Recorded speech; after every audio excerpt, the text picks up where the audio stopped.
ഞാൻ സ്വന്തമായി തന്നെ എന്നെ എന്താക്കി മാറ്റി?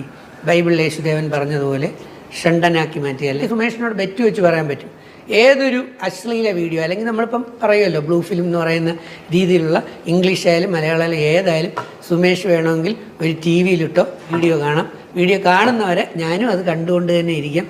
എൻ്റെ ഒരു രോമം പോലും. കുറച്ച് നാളുകൾക്ക് മുമ്പ് വരെ എനിക്ക് വളരെ റെസ്പെക്റ്റ് ഉണ്ടായിരുന്ന ഒരു വ്യക്തിയായിരുന്നു ഡോക്ടർ രജിത് സാർ. ഞാൻ അദ്ദേഹത്തിന് സാർ എന്ന് കൂട്ടി തന്നെയാണ് അഭിസംബോധന ഇതിനു മുമ്പ് ചെയ്തിരുന്നതും.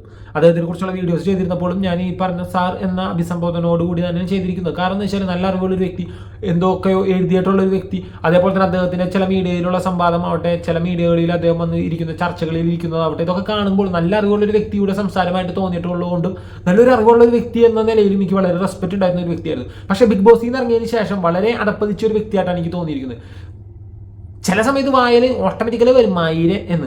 കാരണം എന്ന് വെച്ചാൽ ഇയാളുടെ ചില ഡയലോഗുകൾ കാണുമ്പോൾ, അല്ലെങ്കിൽ ഇയാളുടെ ഒരു മൈൻഡ് ഇപ്പാന്ന് വെച്ചാൽ ഞാനെല്ലാം തികഞ്ഞൊരു വ്യക്തിയാണ്, എനിക്ക് ഭയങ്കര അറിവാണ്, ഇന്ന് ഞാനാണ് എല്ലാവർക്കാളും ബെറ്റർ എന്നൊരു അഹങ്കാരം തലയിൽ കയറിയ ഒരു വ്യക്തിയായിട്ടാണ് ഈ പറയുന്ന രജിത്തിനെ എനിക്ക് തോന്നിയേക്കുന്നത്. അതുകൊണ്ട് തന്നെ ഇനി ആ വ്യക്തിയോട് റെസ്പെക്ട് തോന്നണമോ അല്ലെങ്കിൽ റെസ്പെക്ട് തോന്നൂല. കാരണം നമുക്ക് ഒരാളോട് വെറുപ്പ് തോന്നിക്കാൻ പിന്നെ അയാളോട് റെസ്പെക്ട് ഒരിക്കലും തോന്നില്ല. ഇന്ന് ഞാൻ ഈ വിഷയം എടുത്ത് സംസാരിക്കാൻ കാരണം എന്ന് വെച്ചാൽ ഇപ്പോൾ കുറച്ച് ദിവസങ്ങളായിട്ട് സോഷ്യൽ മീഡിയ കാണുന്നതാണ്, താൻ സ്വയം ഷണ്ടനായി എന്ന രീതിയിൽ രജിത് സാറ് കുറച്ച് ഇന്റർവ്യൂസും കാര്യങ്ങളൊക്കെ കൊടുത്തിട്ടുണ്ട്. ഇന്ന് കൗമുദി ടിവിയിൽ ഒരു ഇന്റർവ്യൂ കാണാനിടയുണ്ടായിരുന്നു. അതിലും ഈ പറയുന്ന രജിത് സാർ പറയുന്നത് താൻ ഷണ്ടനായി എന്നാണ് പറയുന്നത്. താൻ ഷണ്ടനല്ല എന്ന് തെളിയിക്കുന്ന ഒരു കടം മേടിച്ചെങ്കിലും 1 ലക്ഷം രൂപ തരുമെന്ന് ബെറ്റ് വെക്കും. ആ രീതിയിൽ അയാൾ അതപ്പതിച്ച് പോയിട്ടുണ്ട്. എന്നിരുന്നാൽ പോലും കാണേണ്ട ഒരു ഇന്റർവ്യൂ തന്നെയാണ് കൗമുദി ടിവിയിലെ ആ ഇന്റർവ്യൂ. അതിലെ ശകലം ഭാഗങ്ങൾ നമുക്ക് കണ്ടുനോക്കാം. ഇതിനു മുമ്പ് കൗമുദി ടിവിയിലെ ഇന്റർവ്യൂവിൽ ചില ഭാഗങ്ങൾ ഞാൻ എടുത്ത് വീഡിയോ ചെയ്തിട്ട് എനിക്ക് സ്ട്രൈക്ക് കിട്ടിയതാണ്. എന്തായാലും ഈ വീഡിയോ ചെയ്യാതിരുന്നാൽ അത് വലിയൊരു നഷ്ടമായി പോകുമെന്ന് എനിക്ക് തോന്നി. കാരണം ഇത്രയും റെസ്പെക്റ്റോടുകൂടി കണ്ട ഇത്രയും അറിവുള്ള ഒരു വ്യക്തി എന്ന് വിചാരിച്ചിരുന്നാണ് ഞാനൊരു സമയത്ത്. പക്ഷേ അയാൾ ഇത്രയും അതപ്പതിച്ച് പോയി എന്നത് ഞാൻ മാത്രം കണ്ടാൽ പോരാ, നിങ്ങൾ കണ്ടിട്ടുണ്ടാവും. കാണാത്തവരാണ് കാണുക, കണ്ടവരാണെങ്കിൽ നിങ്ങളുടെ അഭിപ്രായങ്ങൾ രേഖപ്പെടുത്തി ചാനൽ സപ്പോർട്ട് ചെയ്യാൻ ശ്രമിക്കുക. കൗമുദി ടിവിയിലെ ചില ഭാഗങ്ങൾ കണ്ടുവെക്കാം, ചിരിക്കാം, നിങ്ങളുടെ അഭിപ്രായങ്ങൾ രേഖപ്പെടുത്താം. മാറ്റി വെച്ചൊരു ചോദ്യമുണ്ട് പെട്ടെന്ന്. ഈ ഇനിയൊരു വിവാഹം, ഒരു ജീവിതം, അങ്ങനത്തെ ചിന്തകളൊന്നും ഒരിക്കലും വന്നു കയറിയിട്ടില്ല. ഒരു കുട്ടി വേണം, അല്ലെങ്കിൽ അടുത്ത തലമുറ വേണം, ഈ ചിന്തകൾ പകർന്നു കൊടുക്കണം, അല്ലെങ്കിൽ ഇപ്പം താങ്കളുടെ കുട്ടിയെ താങ്കളുടെ അതേ ജീനിൽ നിന്ന് വരുന്നതാണ്. അപ്പൊ ഈ ചിന്തകൾ തന്നെ ആയിരിക്കും, അല്ലെങ്കിൽ അത്രയും ഒരു ഇതിലായിരിക്കും ആ കുട്ടി വരുന്നത്. അങ്ങനെ ഒരു ചിന്തകൾ, അതിന്റെ പിന്തുടർച്ച വേണം, അങ്ങനത്തെ ചിന്തകളൊന്നുമില്ല. വളരെ നല്ല ചോദ്യമാണ്, വളരെ നല്ല, എനിക്ക് ഇഷ്ടപ്പെട്ടു. എൻ്റെ നിന്ന് നല്ല ചിന്തകൾ 17 വർഷം കൊണ്ട് ഞാൻ പ്യൂരിഫൈ ചെയ്തെടുത്തിരിക്കുന്ന നല്ല ഇന്റലക്റ്റുള്ള കുറച്ച് അറിവുകളുള്ള നല്ല ഗുണനിലവാരത്തിലുള്ള പ്രവർത്തനങ്ങൾ കാഴ്ചവെച്ച ഉണർന്നിരിക്കുന്ന ജീനുകൾ തന്നെയാണ് എൻ്റെ ബീജത്തിൽ അല്ലെങ്കിൽ സ്പേംസിലുള്ളതെന്ന് സുമേഷിന് മനസ്സിലാവും, എനിക്ക് മനസ്സിലാവും. എനിക്കറിയാത്ത സുമേഷിന് എങ്ങനെയാണ് ഇയാളുടെ ജീനിൽ നല്ല ജീനാണെന്നൊക്കെ മനസ്സിലാവും, അല്ലെങ്കിൽ നല്ല ബീജമാണെന്ന് സുമേഷിന് എങ്ങനെ മനസ്സിലാവും? ഇനി സ്വന്തം ബീജത്തിൽ അഹങ്കരിക്കുന്നത് എനിക്ക് ആൾക്കാരൊക്കെ ഞാൻ ആദ്യമായിട്ട് കാണുന്നതാണ്. മുമ്പൊക്കെ ചില ന്യൂസുകളൊക്കെ കണ്ടിട്ടുണ്ടായി ബീജം ഡൊണേറ്റ് ചെയ്യുന്നതിനെ കുറിച്ച്. അപ്പം അതിലേതൊരാൾ പറയണ്ടായി എത്രയോ കുട്ടികളിലെ അയാളുടെ ബീജം കൊണ്ട് ജനിച്ചിട്ടുണ്ടെന്നതിൽ ഒരാൾ അഹങ്കാരം കൊണ്ടതിനെ കുറിച്ച് ഞാൻ കണ്ടിരുന്നു. ആ ന്യൂസ് ഞാൻ വായിച്ചിരുന്നതാണ്. പക്ഷേ ബീജം ഇത്രയും കൊടുക്കാൻ പാടുള്ളൂ എന്നൊക്കെ ഉണ്ട്, ഡൊണേറ്റ് ചെയ്യാൻ പാടുള്ളൂ എന്നൊക്കെ നിയമമുണ്ട്. ആ സമയത്താണ് വിദേശ രാജ്യത്തെ ഏതോണ് ഒരാൾ എത്രയോ കുട്ടികളുടെ തന്തയായിട്ടുണ്ട്, ഇത്രയും പേർക്ക് ബീജം കൊടുത്തിട്ടുണ്ട്. അതേപോലെ എനിക്ക് രജിത്ത് എന്ന് പറയുന്ന ഇയാൾ ഇപ്പോൾ കാണുമ്പോൾ തോന്നുന്നത്. കാരണം ഇയാൾ പറയുന്നത് തൻ്റെ ബീജത്തിൽ ഇത്രയും അഹങ്കരിക്കുന്നു, അത് തൻ്റെ ബീജം അടിപൊളി ബീജമാണ്, അതിന് ഈ പറയുന്ന പോലെ തന്നെ എല്ലാം തികഞ്ഞതാണ് എന്നൊക്കെ ഈ പറയുന്ന ആങ്കർക്കും കൂടി അറിയാമെന്നാണ് ഇയാൾ പറയുന്നത്. എന്തിന്റെ അടിസ്ഥാനത്തിൽ ഇയാൾ ഈ സംസാരം കാണുമ്പോൾ സത്യം പറഞ്ഞാൽ ഇയാൾക്ക് ഇനി ഇതേപോലത്തെ ഒരു മുതൽ ഇല്ലാതിരിക്കുന്നതാണ് സത്യം പറഞ്ഞാൽ നമ്മുടെ നാടിന് ഒരു നല്ലത്. കാരണം അല്ലെങ്കിൽ നമ്മുടെ നാട് തന്നെ അതപ്പതിച്ചു പോകും. അല്ലെങ്കിൽ ഇയാളെ പോലെയുള്ള ആൾക്കാരാണ് ഇനി ഉണ്ടാവാൻ പോകുന്നത്, അടുത്ത തലമുറകൾ സൃഷ്ടിച്ചുകൊണ്ടിരിക്കുന്നത്. നമ്മുടെ നാട് തന്നെ ഈ പറയുന്ന പോലെ തന്നെ തലമുറ ഇല്ലാതായി പോകില്ലേ ഇതേപോലെ വിവരദോഷികളാണെങ്കിൽ? കുറച്ചും കൂടി ഉണ്ട്. എന്തായാലും കണ്ടു നോക്കണം. ഈ ഇന്റർവ്യൂ മൊത്തമായിട്ട് കാണാൻ പറ്റും. നിങ്ങൾ ആ പറയുന്ന കൗമുദി ടിവിയിൽ തന്നെ ഇന്റർവ്യൂ പോയി കാണുന്നതാണ് കുറെ കൂടി സുഖം. കാരണം എന്ന് വെച്ചാൽ ചിരിച്ച് പണ്ടറങ്ങി പോകും. അതേപോലെ തന്നെ ഇയാളോട് നമുക്ക് എന്തോ ഒരു ഇതായി തോന്നും. കുറെ കൂടി ഉണ്ട്, കണ്ടു നോക്കാം. അതിനെനിക്ക് അനുയോജ്യമായ ഒരാൾ എൻ്റെ മുമ്പിൽ എത്തി കാണണ്ടേ, വേണ്ടേ? ഇനി പുറം കൊണ്ട് സൗന്ദര്യം ഉണ്ടാവുകയും അകം കൊണ്ട് യേശുദേവൻ പറഞ്ഞതുപോലെ വാശിയും വൈരാഗ്യവും ദേഷ്യവും ഗുസ്തിയും പിടിവാശിയും ദുർബുദ്ധിയും സൂത്രവും ഈ തരത്തിലാണെങ്കിൽ ആ കുഞ്ഞിന്റെ ജീനുകൾ, അവിടെ നിന്നുള്ള അണ്ടത്തിലെ ജീനുകൾ ഈ നെഗറ്റീവ് സാധനം തന്നെ ആയിരിക്കില്ലേ? അല്ലേ? എൻ്റെ ഈ ബീജത്തിലെ നല്ല ജീനും ആ അണ്ടത്തിലെ മോശപ്പെട്ട ജീനും കൂടെ ചേർന്നതിന് ശേഷം അവസാനം കൊച്ചിന് തന്നെ കൺഫ്യൂഷൻ ആവില്ലേ, ഞാൻ എന്താവണം എന്താവും? സത്യം പറഞ്ഞാൽ കൊച്ചിന് കൺഫ്യൂഷൻ പറഞ്ഞാൽ തന്നെ കണ്ടതിന് ശേഷം ആയിരിക്കും. സത്യം പറഞ്ഞാൽ ഈ രജിത്തിനെ കണ്ടതിന് ശേഷം കൊച്ചിന് കൺഫ്യൂഷൻ ആവും. പണ്ടാറടക്കം ഞാൻ ഇങ്ങേരെ തന്നെ ജനസാണോ അല്ലെങ്കിൽ ഇങ്ങേരെ തന്നെയാണോ തന്ത കാരണം അമ്മാതിരി ആയിട്ടാണ് എനിക്കിപ്പോൾ ഇയാളെ തോന്നുന്നത്. കഴിഞ്ഞ ഒരു ഇതിൽ എന്താണ് ഒരു സിനിമ തിയേറ്ററിനെ മുന്നേ വെച്ച് നമ്മുടെ പെരേര ഉണ്ടല്ലോ, അല്ലെ ജോസ് പെരേര, അയാളുടെ മുഖത്ത് നോക്കിയിട്ട് അയാളെ ആക്ഷേപിക്കുന്നതൊക്കെ കാണാൻ ഇടയാണ്ടായിരുന്നു. അറിവുള്ളൊരു വ്യക്തിയാണ്.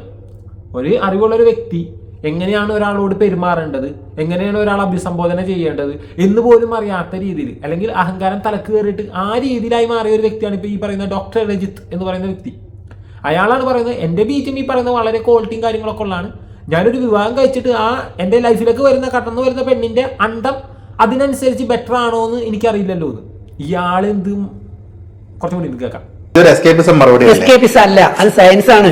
ഇത് സയൻസ് ആണ്. അതിൽ ഞാൻ പറഞ്ഞുതരാം. ഞാൻ അങ്ങാണ്ട് ഒരു പുഴയുണ്ട്, ഇനി നമ്മൾ പോകുമ്പോൾ പുഴ വീഴും, അത് മുണ്ടിപ്പുഴ പൊക്കി പിടിച്ച് പോകാത്തുള്ള ആ ഒരു ചിന്തയല്ലേ? ആ ചിന്ത വെച്ചാൽ ഇന്നത്തെ എന്റെ കണക്കൂട്ടലനുസരിച്ച് കഴിഞ്ഞ 10 വർഷം കൊണ്ട് പല വ്യക്തികൾക്കും മഹാഭാരതം പറഞ്ഞ പോലെ കലിയുഗത്തിൽ 75% അധർമ്മം ബാധിച്ചു കഴിഞ്ഞു. നല്ല പുരുഷന്മാരുമുണ്ട്, നല്ല സ്ത്രീകളുമുണ്ട്. എന്ന് പറഞ്ഞാൽ 75% അധർമ്മം ബാധിച്ചു എന്ന് പറഞ്ഞാൽ പിന്നെ 25% മാത്രമേ നന്മയുടെ കണികകളുള്ളൂ. എന്നുവെച്ചാൽ 100 പേരെ എടുത്താൽ 25 പേർ, 10 പേരെ എടുത്താൽ ഒരു 2-3 പേരെ നല്ല ഗണത്തിൽ, എന്ന് വെച്ചാൽ ആർക്കും ദോഷം ഉണ്ടാക്കാത്ത രീതിയിൽ. പക്ഷെ 7 എന്ന് പറയുന്നത് വലിയ സംഖ്യയാണ്. മനസ്സിലായി? അടുത്തൊരു സൃഷ്ടി ഏറ്റവും നല്ല ഗുണനിലവാരത്തിൽ തന്നെ വരണമെങ്കിൽ അത് ഏറ്റവും നല്ല സ്ഥലത്ത് തന്നെ നിക്ഷേപിക്കണം. അത് കണ്ടെത്തി നടന്ന് സമയം കളയാനായിട്ട് എനിക്ക് താല്പര്യമില്ല. അല്ലാണ്ട് പെണ്ണിട്ടായിട്ടൊന്നുമല്ല. ഇയാൾ ഒരു കല്യാണം കഴിച്ചിട്ട് ഡിവോഴ്സ് ആണ്, അതിലൊരു കുട്ടി എന്തോ ഉണ്ടെന്നൊക്കെ പറഞ്ഞ് കേട്ടിട്ടുണ്ട്. ആ പെണ്ണെ പോലും ഇയാൾക്ക് നല്ല രീതിയിൽ നോക്കാൻ കഴിയാത്ത ആളാണ് അടുത്ത പെണ്ണിന്റെ ബീജത്തിന്റെ അണ്ടത്തിന്റെ ക്വാളിറ്റി അളക്കാൻ പോകുന്നത്. ഇയാളുടെ ബീജം പോട്ട്. ഇയാൾ നല്ലൊരു മനുഷ്യനാണെങ്കിൽ ആ പെണ്ണിനെ കൂടെ നിർത്തി നല്ല രീതിയിൽ തന്നെ മുന്നോട്ട് ജീവിച്ച് കാണിക്കാൻ കഴിവുണ്ടാവണം. അതിന് കഴിവില്ലാത്തവനാണ് തന്റെ ബീജത്തെ കുറിച്ച് പറയുന്നു, പിന്നെ ശിവാംശത്തെ കുറിച്ചൊക്കെ പറയുന്നുണ്ട്. അത് അതിനേക്കാൾ വലിയ കോമഡിയാണ്. കേട്ടോ, എന്തായാലും മോക്ഷം എന്നുള്ള തലത്തിലേക്കാണ് ഞാനിപ്പോൾ സ്പിരിച്വാലിറ്റി പഠിച്ചുകൊണ്ട് തന്നെ ഞാൻ പോയി എൻ്റെ ഫ്യൂച്ചറിനെ കുറിച്ചെല്ലാം അന്വേഷിച്ചപ്പോൾ എനിക്കിത് ലാസ്റ്റ് ജന്മമാണെന്നും എൻ്റെ ആത്മാവ് മോക്ഷത്തിലൂടെ അല്ലെങ്കിൽ മഹാദേവൻ ലാസ്റ്റ് നേരിട്ട് കൊണ്ടുപോകുമെന്നാണ് പറഞ്ഞേക്കുന്നത്. അതുകൊണ്ട് ഞാനങ്ങനെ കിടന്ന് മറ്റൊരാളിനെ കഷ്ടപ്പെടുത്തുന്ന ഒരവസ്ഥ ഉണ്ടാവാൻ സാധ്യത കുറവാണ്. അയ്യോ, ഇനി അടുത്ത സമാധി ആയിരിക്കും ഈ പറഞ്ഞ ഡോക്ടർ രജിത്ത്. അറിയില്ല, അദ്ദേഹം പറയുന്ന അങ്ങനെയാണല്ല കേട്ടത് എനിക്ക് തോന്നണേ. എന്തായാലും ഇദ്ദേഹത്തിന്റെ ഈ പറയുന്ന ബീജത്തിൽ നിന്നും ഉണ്ടാകുന്ന കുരുപ്പിനൊന്ന് കാണാൻ കഴിഞ്ഞിരുന്നെങ്കിൽ, വേണ്ട ഇങ്ങനത്തെ ഒരു കുരുപ്പ് ഇല്ലാണ്ടിരിക്കലാണ് സത്യം പറഞ്ഞ ഈ ലോകത്തിന് തന്നെ നല്ലത്. പിന്നെ പറയുന്ന കലിയുഗത്തെ കുറിച്ചൊക്കെയാണ്. എന്തൊക്കെയാണ് ഇനി ഇയാളാണ് ഈ കലിബാഗ്. ഈ പറഞ്ഞതുപോലെ ഞാൻ തന്നെ എന്നെ അന്ന് പറഞ്ഞതുപോലെ അടുത്ത തലമുറ ജനിക്കാത്ത രീതിയിൽ എൻ്റെ എല്ലാ പ്രവർത്തനങ്ങളും ആക്കി വെച്ചിട്ടുണ്ട്. അതാണ് ഞാൻ അന്ന് പറഞ്ഞത്. ഷണ്ടനായി ജനിക്കുന്നവരുണ്ട്, ജനങ്ങളാൽ ഷണ്ടരാക്കപ്പെടുന്നവരുണ്ട്. ബൈബിൾ വചനമാണ്. ഷണ്ടനായി ജനിക്കുന്നവരുണ്ടെന്ന് എനിക്കറിയാം, നമുക്ക് കേട്ടിട്ടുണ്ട്. ഇപ്പൊ ജനിതക പ്രശ്നമായിരിക്കുള്ളൂ, ജനന സമയത്തുള്ള വൈകല്യങ്ങളായിരിക്കാം. ജനങ്ങളാൽ ഷണ്ടനാക്കപ്പെടുന്നു എന്ന് വെച്ചാൽ ഇപ്പൊ ഈ പറയുന്ന പോലെ തന്നെ വല്ല ചെറ്റ പൊളിക്കാൻ പോക്ക് അങ്ങനെയൊക്കെ ആവുമ്പോൾ ആൾക്കാർ പിടിച്ചിട്ട് ഈ പറയുന്ന അടിച്ച് തളർത്തുന്ന പരിപാടിയായിരിക്കാം. ഇത് ഇയാൾ പറയണമെന്ന് വെച്ചാൽ ജനങ്ങളാൽ ഷണ്ടനാക്കപ്പെട്ടതല്ല, ജനിച്ചപ്പോൾ ഷണ്ടകനായതല്ല. പക്ഷേ ഈ പറയുന്ന കഴിവിനാൽ, ഈ പറയുന്ന കഴിവിനെ യോഗാദിതൊക്കെ ആയിട്ട് സ്വയം ഷണ്ടനായി മാറി എന്നാണ് പറയുന്നത്. സ്വയം ഷണ്ടനായി മാറിയൊന്നായിരിക്കില്ല, ചിലപ്പോൾ ഈ പറഞ്ഞ പോലെ തന്നെ എവിടെങ്കിലും ഏതെങ്കിലും ചെറ്റ പൊളിക്കാൻ പോയിട്ട് ആൾക്കാർ അടിച്ച് ഷണ്ടനാക്കിയതായിരിക്കാം. ദൈവരാജ്യത്തെ പ്രതി സ്വയം ഷണ്ടനാകും. ദൈവരാജ്യത്തെ പ്രതി സ്വയം ഷണ്ടനാണ്. അതെങ്ങനെയാണ് സ്വയം ഷണ്ടനാകുന്നത്? ഇയാൾ പറയുന്നത് ഈ പറയുന്ന പോലെ തന്നെ തന്റെ കഴിവുകളാൽ ബീജം വരെ ഇല്ലാണ്ടാക്കി നിർത്തലാക്കി എന്നൊക്കെയാണ് പറയുന്നത്. ഏതൊരു ഡോക്ടറിന്റെ മുന്നിൽ തന്റെ ലിംഗം കാണിച്ചു കൊടുത്ത് അയാൾ നോക്കിയിട്ട് പെർഫെക്റ്റ് അടിപൊളിയാണ് എന്നൊക്കെ പറഞ്ഞു നടക്കും ഇയാൾ പറയുന്നത്. കേട്ടോ, എനിക്ക് അഭിമാനത്തോടെ പറയാൻ പറ്റും, ഒരു ഡോക്ടർ മുമ്പിൽ എനിക്കിപ്പോൾ ഒരു സിനിമ ഇപ്പോൾ പ്രൊഡ്യൂസ് ചെയ്യാൻ പോകുന്നത് ഡോക്ടർ ബിജു എബ്രഹാം എന്ന് പറഞ്ഞ് ബാംഗ്ലൂർ കമാൻഡോ ഹോസ്പിറ്റലിലെ ന്യൂറോളജിസ്റ്റ് ആയിട്ടുള്ള ഡോക്ടറാണ്. അതേപോലെ അദ്ദേഹം തിരക്കഥാകൃത്തുമാണ്, നിർമ്മാതാവാണ്, ആർട്ടിസ്റ്റാണ്. ഡോക്ടർ ബിജു എബ്രഹാം അദ്ദേഹം ന്യൂറോളജിസ്റ്റാണ്. ഇന്നിപ്പോൾ ഇവിടെ ഉണ്ട്, ഇവിടെ നേവൽ ബേസിൽ അദ്ദേഹം വരാറുണ്ട്, ഇവിടുത്തെ ഹോസ്പിറ്റലിലൊക്കെ ഡോക്ടർ. ആ ന്യൂറോ സർജൻ പ്രൊഡ്യൂസറാണ്. അദ്ദേഹത്തിൻ്റെ സിനിമയിൽ ഞാനൊരു വേഷം ചെയ്യുന്നുണ്ട്. ഞാൻ നല്ല സുഹൃത്തുക്കളാണ്. ഞാൻ ഈ അടുത്തിടയ്ക്ക് അദ്ദേഹത്തിൻ്റെ അടുത്ത് പോയിട്ട് ഞാൻ തന്നെ എൻ്റെ ലിംഗം അല്ലെങ്കിൽ പെനിസ് അല്ലെങ്കിൽ എൻ്റെ ഞാൻ ഡോക്ടറെ ഒന്ന് പരിശോധിക്കുക, എനിക്ക് ഞാൻ സ്വയം ആർജിച്ചെടുത്ത എറക്റ്റൈൽ ഡിസ്ഫങ്ഷൻ എന്ന് പറയുന്ന രീതിയിൽ ഉള്ള രീതി, മീൻസ് ഉത്തേജിപ്പിക്കാത്ത അവസ്ഥ. അങ്ങനെ അദ്ദേഹം നോക്കിക്കഴിഞ്ഞപ്പോൾ അദ്ദേഹം പറഞ്ഞാണ്, ചേട്ടൻ ധൈര്യമായിട്ട് മുമ്പോട്ട് നോക്കൂ, ചേട്ടന് ന്യൂറൽ രീതിയിൽ ഇനാക്റ്റീവ് ആയി കഴിഞ്ഞു, ഒരിക്കലും ഇനി ചേട്ടന് മക്കൾ ജനിക്കുന്ന സാധ്യതയെ. Neuro problem. സത്യം പറഞ്ഞ ഇയാളെ ലിംഗത്തിന്റെ കഴിവ് നഷ്ടപ്പെട്ടു, ആണത്തമില്ലാണ്ടായി, അടിച്ചാലോ ഓടിച്ചിട്ടുണ്ട്. സത്യം പറഞ്ഞാൽ എല്ലില്ലാത്തൊരു അവയവം എന്ന് പറഞ്ഞിട്ടുണ്ട്. പക്ഷെ എന്തോ അവിടെ നിന്നോ അടി കിട്ടിയേട്ടാ അല്ലെങ്കിൽ പറഞ്ഞ കള്ളവെടിക്ക് പോയിട്ടാ എന്തോ സംഭവിച്ചിട്ടുണ്ട്.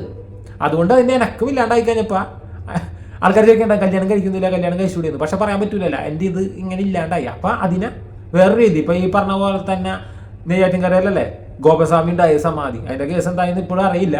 അതിൽ ഈ പറഞ്ഞ പോലെ തന്നെ ഒരു നേരം കൊടുത്തപ്പോ അച്ഛൻ സമാധി ആയി എന്ന് പറഞ്ഞ പോലെ തന്നെ എവിടെ നിന്നോ എന്തോ പണി കിട്ടിക്കഴിഞ്ഞപ്പോ സംഭവം എനങ്ങാണ്ടായി, ചത്ത കുഞ്ഞായി കഴിഞ്ഞപ്പോ ഇനിയും കല്യാണം കഴിക്കുന്നില്ലെന്നോ അല്ലെങ്കിൽ അങ്ങനെ വല്ല ആലോചന ഒക്കെ വരുമ്പോ കല്യാണം കഴിച്ചിട്ട് ഇങ്ങനെ ഈ സംഭവം ആവാണ്ടായി കഴിഞ്ഞാൽ പിന്നെ നാണക്കേടാണല്ല. അപ്പൊ മുൻകൂറായിട്ട് ഇയാൾ ജാമ്യം എടുക്കുകയാണ്. ഞാൻ വലിയവനാണ്, ഇതാണ് മാങ്ങയുടെ തേങ്ങയാണ്. എനിക്ക് അതിന് വലിയ കോമഡി ആയിട്ട് തോന്നി. താൻ ഷണ്ടനാണ് എല്ലാം എന്ന് തെളിയിക്കുകയാണെങ്കിൽ ലക്ഷങ്ങൾ കൊടുക്കാന്നാണ് ആങ്കറിനോട് പറഞ്ഞത്. അത് തുണിയിലാണ്ട് താനും ഈ പറഞ്ഞ വേറൊരാളും കൂടി ഇരുന്നിട്ട് ഈ പറയുന്ന ഫോൺ വീഡിയോസ് അതൊക്കെ കാണാം. എന്നിട്ട് തന്റെ രോമത്തിനൊരു എനക്കുണ്ടായി കഴിഞ്ഞാൽ, അങ്ങനെയാണോ രോമത്തിനൊരു എനക്കുണ്ടായി കഴിഞ്ഞാൽ താൻ 1 ലക്ഷം രൂപ കടമെങ്കിലും മേടിച്ചില്ല. അപ്പൊ അയാൾക്ക് തന്നെ അറിയാം രോമത്തിനുള്ള എനക്കത്തിന് പോലുള്ള അവസ്ഥ ഇല്ല. ആ രീതിയിൽ അവർ പണി കൊടുത്തിട്ടുണ്ട്. മുട്ടയിലൊക്കെ കൂടോത്രം ചെയ്തിട്ടുണ്ട് പറഞ്ഞവർ കേട്ടിട്ടില്ല. അതേപോലെ എന്തൊരു കൂടോത്രം തോന്നുന്നു.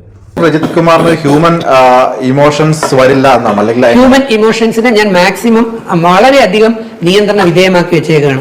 അത് ഞാനിപ്പോൾ എനിക്ക് സുമേഷിനോട് ബെറ്റ് വെച്ച് പറയാൻ പറ്റും. ഏതൊരു അശ്ലീല വീഡിയോ അല്ലെങ്കിൽ നമ്മളിപ്പം പറയുമല്ലോ ബ്ലൂ ഫിലിം എന്ന് പറയുന്ന രീതിയിലുള്ള ഇംഗ്ലീഷ് ആയാലും മലയാളം ആയാലും ഏതായാലും സുമേഷ് വേണമെങ്കിൽ ഒരു ടി വിയിലിട്ടോ ഞാനും സുമേഷും കൂടെ ധൈര്യപൂർവ്വം നമുക്ക് രണ്ടുപേർ കൂടെ ജനിച്ച വേഷത്തിൽ മൂന്നാമതൊരു ജഡ്ജ്മെന്റ് നടത്താൻ കുറച്ച് പേരെ എത്തിയിട്ട് ആ വീഡിയോ കാണാം. വീഡിയോ കാണുന്നവരെ ഞാനും അത് കണ്ടുകൊണ്ട് തന്നെ ഇരിക്കും. എൻ്റെ ഒരു രോമം പോലും അനുകൂല. എൻ്റെ ഒരു രോമം അനങ്ങിയാൽ കടം വാങ്ങിച്ചെങ്കിൽ 1 ലക്ഷം രൂപ ഞാൻ സുമേഷിന് ഗിഫ്റ്റ് തരും. എനിക്ക് ഇനിയുണ്ട് ഒരുപാട് വെക്കാൻ, ഒരുപാട് ക്ലിപ്പൊക്കെ കൊണ്ടുവരും. ഞാൻ വെക്കാൻ മടുത്ത് സത്യം പറഞ്ഞാൽ എനിക്ക് തന്നെ എന്തോ പോലെ സഹതാപമാണ് ഇയാളോട് തോന്നുന്നത്. ഇത് വലുതൊന്നും അല്ലല്ല.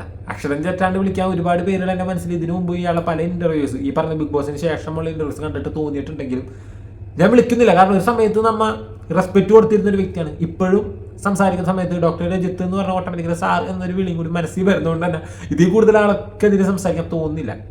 നിങ്ങളിത് കണ്ടിട്ട് എന്താണ് നിങ്ങളുടെ അഭിപ്രായം എന്ന് തോന്നുന്നു, നിങ്ങൾക്ക് രേഖപ്പെടുത്താം. സ്വയം ഷണ്ടനാണ് എന്ന് പറയുന്നതിൽ അഹങ്കരിക്കുകയും അഭിമാനം കൊള്ളുന്നതുമായ ഒരു വ്യക്തിയെ ഞാൻ ആദ്യമായിട്ട് കാണുന്നതാണ്. ഇനി ആ വിഷയത്തിൽ തന്നെ ബെറ്റ് പോലും വെക്കാൻ ഇയാള് എന്താ പറയണ്ടല്ലേ, ഒരു സമയത്ത് റെസ്പെക്ട് തോന്നിയ ഒരു വ്യക്തി ഇത്രയും അതപ്പതിച്ച് കാണുമ്പോൾ. ഓക്കെ ഫ്രണ്ട്സ്, മറ്റൊരു വീഡിയോയുമായി കാണാം. വീണ്ടും കാണുമ്പോഴേക്കും ബൈ.